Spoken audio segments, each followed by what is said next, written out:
திரு கோட்டீஸ்வரன் பத்திரிகையாளர் இணைந்திருக்கார். திரு கோட்டீஸ்வரன், இது போதுமா?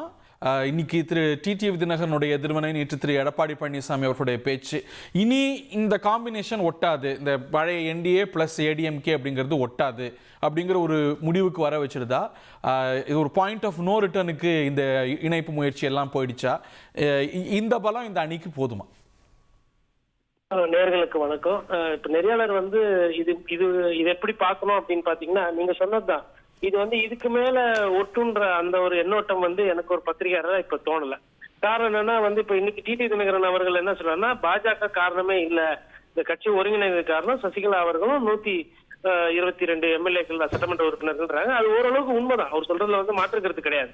ஆனா ஒருவேளை பாஜக நினைச்சிருந்தது சேர்த்து வைக்கல, ஓபிஎஸ் அவர்களும் இபிஎஸ் அவர்களும் சேர்த்து வைக்கலாம், அதுக்கு பின்னாடி ஆட்சி போயிருக்கும் அப்படின்ற அந்த விஷயத்தையும் நம்ம சேர்த்து பார்க்கணும். அதே மாதிரி தனபால் அவர்கள் எடப்பாடி பழனிசாமி அவர்கள் ஆட்சியில் இருக்கணும்னு சொல்லிட்டு சபாநாயகரா இன்னும் அந்த ஆட்சியை காப்பாற்றி விட்டாரு. அதுக்கு ரொம்ப முக்கியமான காரணம், எடப்பாடி பழனிசாமி அவர்கள் அந்த அணுகுமுறை, எல்லா எம்எல்ஏக்கும் அவங்களோட தேவைகள் என்னவோ அதெல்லாம் அன்னைக்கு தேதியில பூர்த்தி செஞ்சு அந்த கட்சியை இது பண்ணாரு. அப்போ எல்லாரும் ஒரு ஸ்டேஜ்ல ஒரு விஷயம் பண்ணி தான் அந்த ஆட்சியை காப்பாத்துறாங்க. பட் இன்னைக்கு டிடிவி தினகரன் அவர்கள் பிஜேபி அதற்கு எதுவும் செய்யல அப்படின்றது அவருக்கு அந்த நெருக்கம் இருந்தது பாருங்க, பாரதிய ஜனதா கட்சி, அதுல இருந்து அவரு அந்நியப்பட்டு போறாரு. எடப்பாடி பழனிசாமி அவர் அவரோட பொசிஷன் பிஜேபி கூட அந்த க்ளோஸா டிராவல் பண்றத அவர் இன்னும் தீர்க்கமாக்கி கொண்டே போறாரு. இது இப்படியே போகும்போது என்ன ஆகும்னா, தினகரன் அவர்கள் என்டிஏ கூட்டணியில் திருப்பி வர்றதுக்கு வாய்ப்பு இருக்காதுன்ற மாதிரி தான் நான் பார்க்கிறேன். பாஜக இதை எப்படி எதிர்கொள்ளும்? அதுவும் இந்த டைமிங் ரொம்ப முக்கியம். அவருடைய டெல்லி பயணத்தின் முந்தைய நாள் அவர் இந்த கருத்தை சொல்றாரு. பாஜக இதை எப்படி அணுகும்? ஏன்னா பாஜகவுடைய கருத்தா வெளிப்படுவது, இவங்கெல்லாம் சேர்த்துக்கிட்டா தான் இது இந்த அணிக்கு பலம், இது ஒரு போதாம இருக்கு அப்படிங்கிற ஒரு எண்ணத்தை அவங்க பல்வேறு வகைகளில் வெளிப்படுத்தி இருக்கிறாங்க. ஸோ பாஜக திரு எடப்பாடி பழனிசாமி அவர்களுடைய பொசிஷனையும் திரு தினகரனுடைய எதிர்வினையும் எப்படி அணுகும்? பாஜகவுக்கு எல்லாரும் ஒண்ணு சேரணும் அப்படின்றது பாஜக இருக்கக்கூடிய ஒரு ஆசை தான். அது என்னன்னா, ஒரு 10 ஓட்டு இல்ல ஒரு 10,000 ஓட்டுனாலும் அந்த ஓட்டை ஒரு தொகுதிக்கு விட்டுறக்கூடாதுன்றது அவங்க கண்ணியமா ஒரு குறிக்கோளா இருக்கிறாங்க. இல்ல அதுல யதார்த்தமும் இருக்குன்னு நீங்க உணர்றீங்களா? ஆமா, அதுல யதார்த்தம் இருக்கதான் செய்யுது. அதாவது டிடிவி தினகரன் அவர்கள் ஒண்ணுமே இல்ல அப்படின்னு நம்ம அப்படி கடந்து போக முடியாது. பட் எடப்பாடி பழனிசாமி அவர்கள் என்ன நினைக்கிறாருன்னா, உங்களெல்லாம் வச்சுக்கிட்டு நான் ஒவ்வொரு நாளும் கஷ்டப்படுறதை விட நானே கட்சிக்காரங்களை ரெடி பண்ணிட்டு அங்க வேற ஆட்களை உருவாக்கிக்கிறேன். இப்ப நீங்க தனியா போய் நின்னீங்க, நீங்க யாரும் ஜெயிக்கல, மாறாக எனக்கு தொல்லை கொடுக்குறீங்க, கட்சி நடத்த விட மாட்டேன்றீங்க, அதிமுக பிரச்சனை கொடுக்குறீங்க, நான் எதுக்கு ஒவ்வொரு நாளும் உங்க கூட இருந்து கஷ்டப்படணும், நானே அதுக்கு ஆள் தயார் பண்ணிக்கிறேன்னு சொல்லிட்டு அந்த வேலையை பண்ணிட்டாரு. குறிப்பா சொல்லணும்னா, அவரு செங்கோட்டையன் அவர்கள் இல்லாத ஈரோட்ல எப்படி அதிமுகவை பலப்படுத்துறதுன்றதே பேசிக்கிட்டு இருக்காரு. எவ்வளவு பாதிப்பு இருக்கும், அவரால் எவ்வளவு ஓட்டு போவோம், எத்தனை தொகுதி பாதிப்புன்னு 2 தொகுதியில பாதிப்பு இருக்கும் அப்படின்ற மாதிரி சொன்னா, சரி அப்ப அந்த 2 தொகுதியில பாதிப்பு இல்லாம இருக்கிறதுக்கு என்ன பண்ணும், கட்சி எப்படி பலப்படுத்துறது.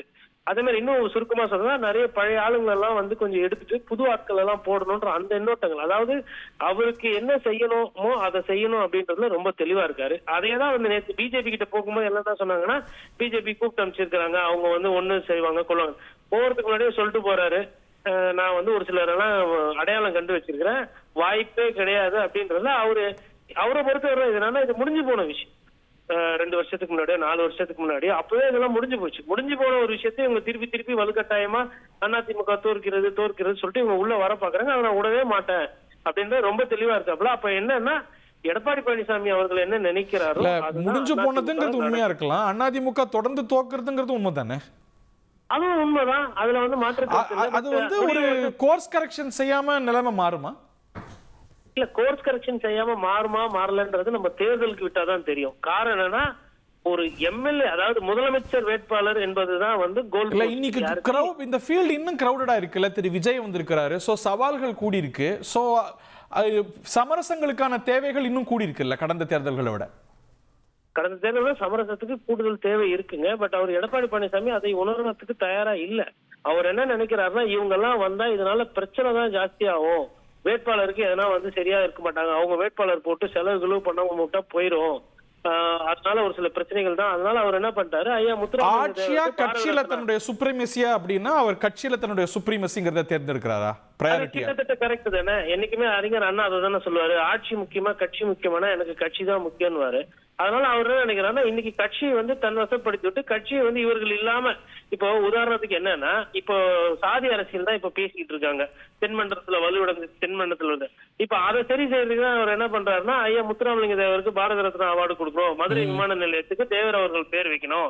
அதே மாதிரி ஒரு சில அந்த சாதிகள் சொல்றாங்களா, மறவர்ல ஒரு அடுத்த கட்ட தலைவர்களை இல்ல அடுத்த கட்ட இளைஞர்களை உருவாக்கணும், முக்குளத்தூர்ல அகமுடையார்ல அடுத்த அடையாளம் காட்டணும், திருமலை கல்லர்ல அடையாளம் காட்டணும்னு சொல்லிட்டு இப்ப உள்ள வேலை நடந்துகிட்டு இருக்கு.